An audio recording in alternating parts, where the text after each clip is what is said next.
nilai tukar. Nah kalau nilai tukar ini mereka yang nyetak gimana? Mereka bisa seenaknya aja. Lagian tadi dari sistem yang tadi kita nggak bisa akan terlepas. Kita akan harus terus berhutang. Ganti presiden pun 2024 akan berhutang lagi. Ini terjadi termasuk Amerika ya.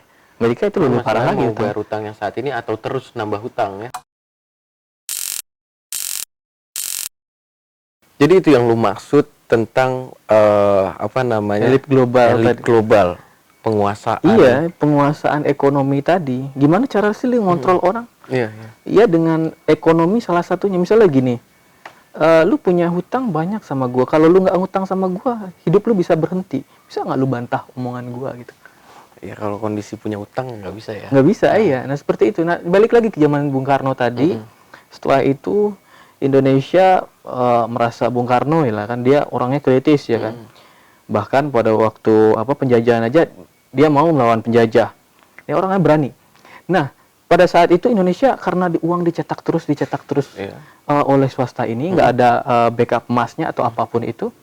Jadi Indonesia ini inflasi terus. Nah Bung Karno bilang gini, ini sistem ini bikin kita miskin. Nah lahirlah istilah nekolim itu, neokolonialisme dan imperialisme. Bung Karno membatalkan perjanjian KMB, dia tidak mau lagi mengikuti itu, dia cetak uang sendiri, terus juga tidak mau mencicil hutang. Nah, ya marahlah para elit ini. Dan puncaknya pada tahun 55 ya, tahu sendiri Indonesia keluar dari PBB. Tidak lama setelah keluar Indonesia dari PBB, apa yang terjadi? Bung Karno digulingkan. Dan setelah Bung Karno digulingkan, ya lihat aja, gue lupa peraturan pemerintahnya undang-undang nomor berapa, tapi bisa lu cek aja di video gue yang Soekarno The New Emerging Force. Nah di situ dijelaskan bahwa ada 3, itu Indonesia mengikuti IMF lagi dalam mengelola ekonomi, terus juga mencicil hutang-hutang Hindia Belanda, satu lagi gue lupa apa. Ya pokoknya gitulah, ikut lagi sistem ini. Dan setelah itu Orde Baru apa yang terjadi? Ya pemerintah Orde Baru juga lama dikuasain juga nggak mau dong.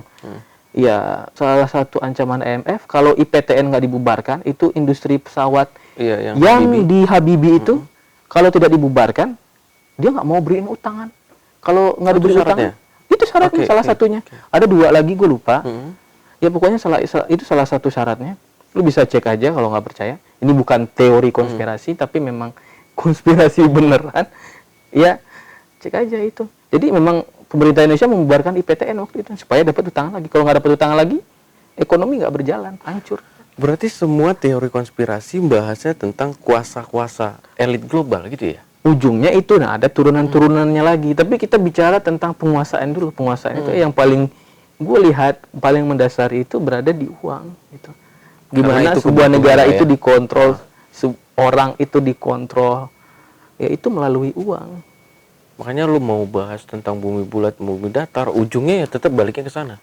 Kayak virus corona ini ujungnya tetap balik ke sana. Kita udah bahas tadi di awal, kalau nggak salah gue di episode berapa gitu, di FE 101 itu, ya Bos Darin itu menjelaskan. Dia itu sebenarnya udah gerah ngelihat kita ini udah menggurita. Kalau hutang itu ada kontraknya. Kalau masalah bumi bulat, bumi datar ini, kita bisa menghancurkan kredibilitas kita. Maksudnya kredibilitas mereka. Karena bumi datar, bumi bulat ini nggak ada kontraknya. Kalau hutang kita nggak bisa kabur. Mau lu takati kemanapun ya, itu udah kewajiban bayar. Iya, udah kewajiban bayar. Tapi masalah kredibilitas ini, kalau misalnya ada, misalnya taruhlah bumi ini datar, apa yang akan terjadi gitu? Ketika semua orang tahu bumi datar, gitu. Kita udah dibohongin selama ini. Nah maksudnya gitu. Itu yang diyakini oleh Bos Darling, kreator dari video serial itu yang ada di FE 101. Berarti apapun ya akhirnya ya bahasnya ke sana. Ya bahasnya tentang nanti pun tentang penguasaan ekonomi, bukan hanya penguasaan ekonomi dari segi kalau sekarang masih negara yang dipegang ya, nanti ke individu lagi. Dia bisa akhirnya selain ngontrol negara, ngontrol langsung ke individu. Iya, itu yang akan itu yang dibahas dari ya kebanyakan teori konspirasi, kecuali konspirasi yang nyeleneh gitu. Yang ya nggak tahu lah apalah gunanya.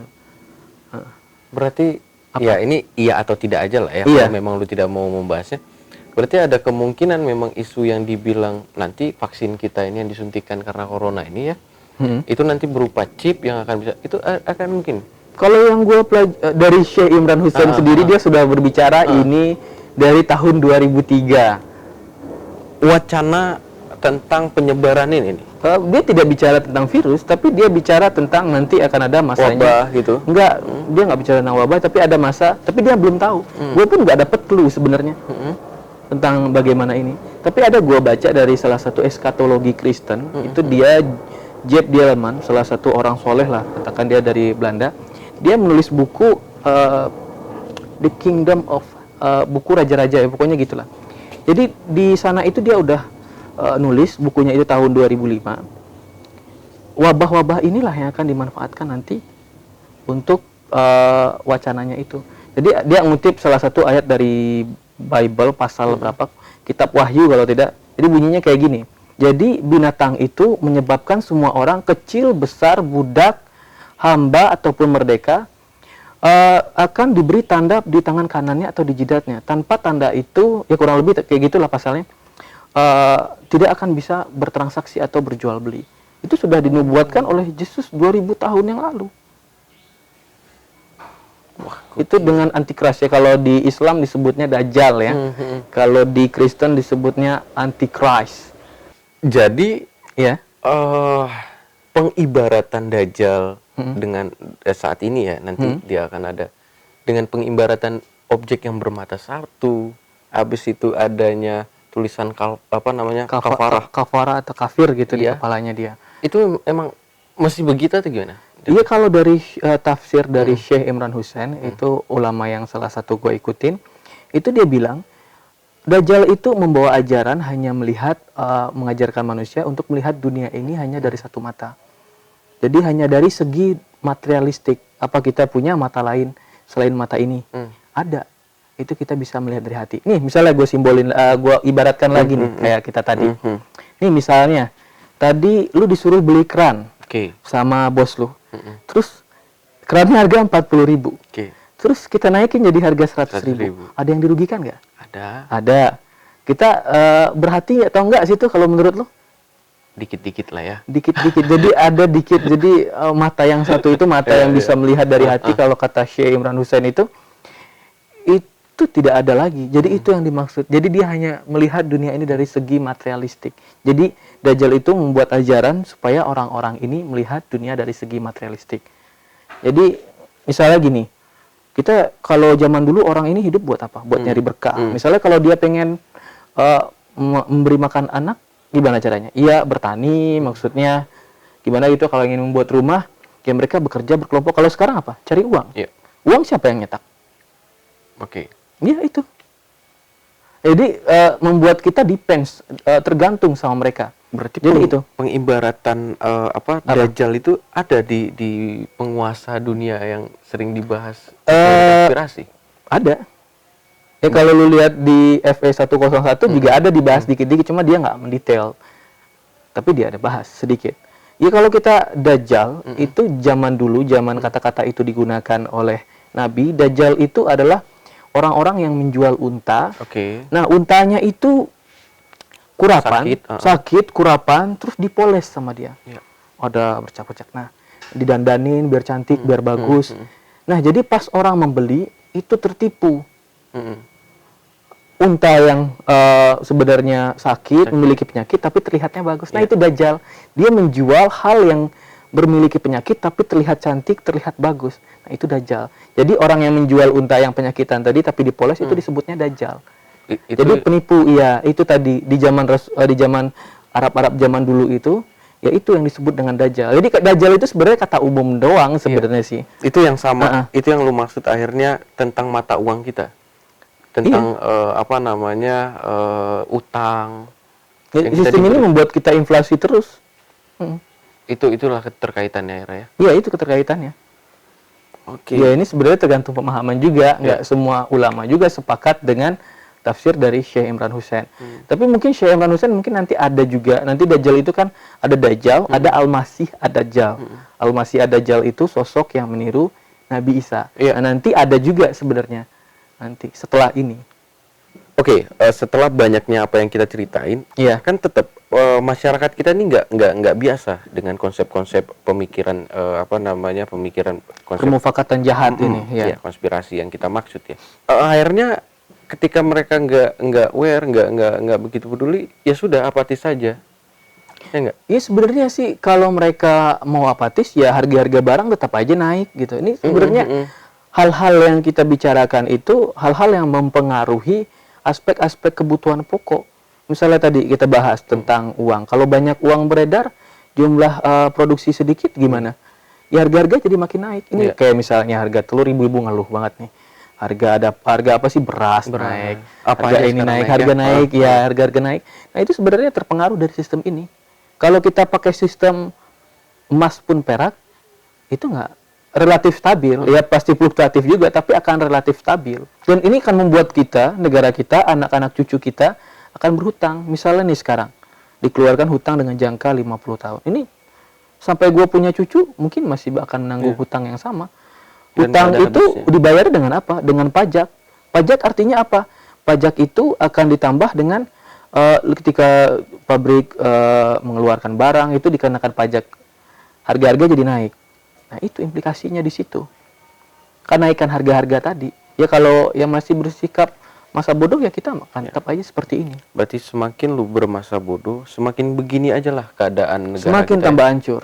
Semakin tambah hancur. Ya kalau di Indonesia pajaknya mungkin masih nggak sekejam, tapi kalau di Amerika itu udah ngeri banget loh. Makin gede penghasilan lu, makin tinggi pajaknya. Pajak buat apa? Ya buat pembangunan sebagian, buat bayar utang sebagian. Jadi mau nggak mau ya memang ya salah satu pola pikir teori konspirasi ini ya memang untuk kita balik lagi berkehidupan ya supaya kita tidak dikontrol oleh. Ya ini sebenarnya teori konspirasi ini kalau lu bilang tadi di belakang ya, ini kajian filsafat sebetulnya. Iya gitu. Jadi ini mempengaruhi aspek-aspek kehidupan kita. Ya kita bicaranya jauh-jauh misalnya Rothschild, Bilderberg ataupun siapa elit global gitu. Ya tapi ini bakal ngaruh ke kehidupan kita sehari-hari. Iya. Bukan hanya sekedar ngobrolin artis ini, politisi ini, skandalnya apa. Tapi ini hal-hal yang mempengaruhi aspek kehidupan sehari-hari.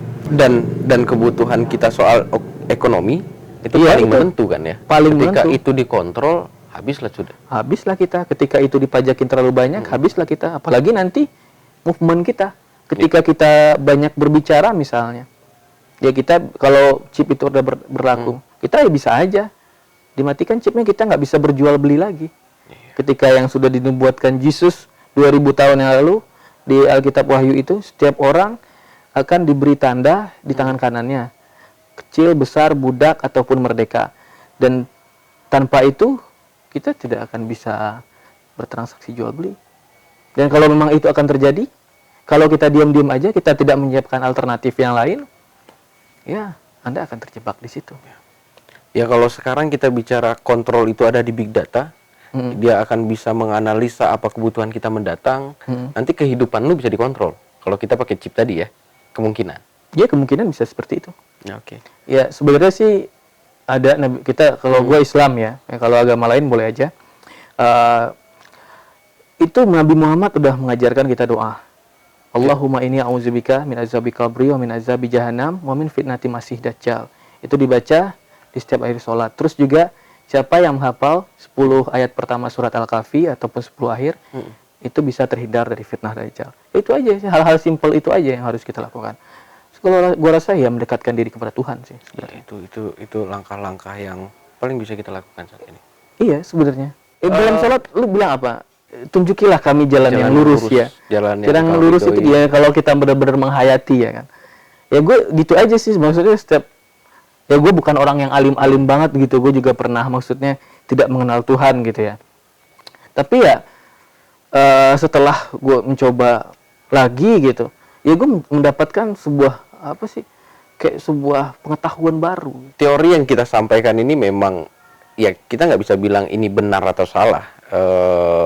Ya itu terserah masing-masing aja lagi. Kalau memang mau diaplikasikan ke dalam kehidupan ya monggo, enggak ya enggak apa-apa. Cuman kan ini pilihan kita untuk terus melangkah maju.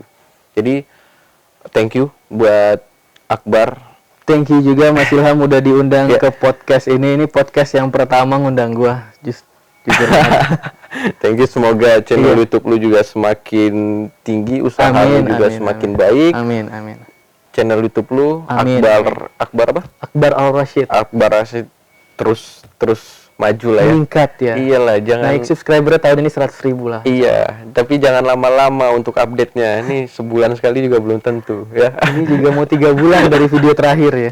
Ya, semoga usaha lu di bidang lain juga Amin, amin. lancar. Terima kasih, sampai jumpa di Dialogia berikutnya.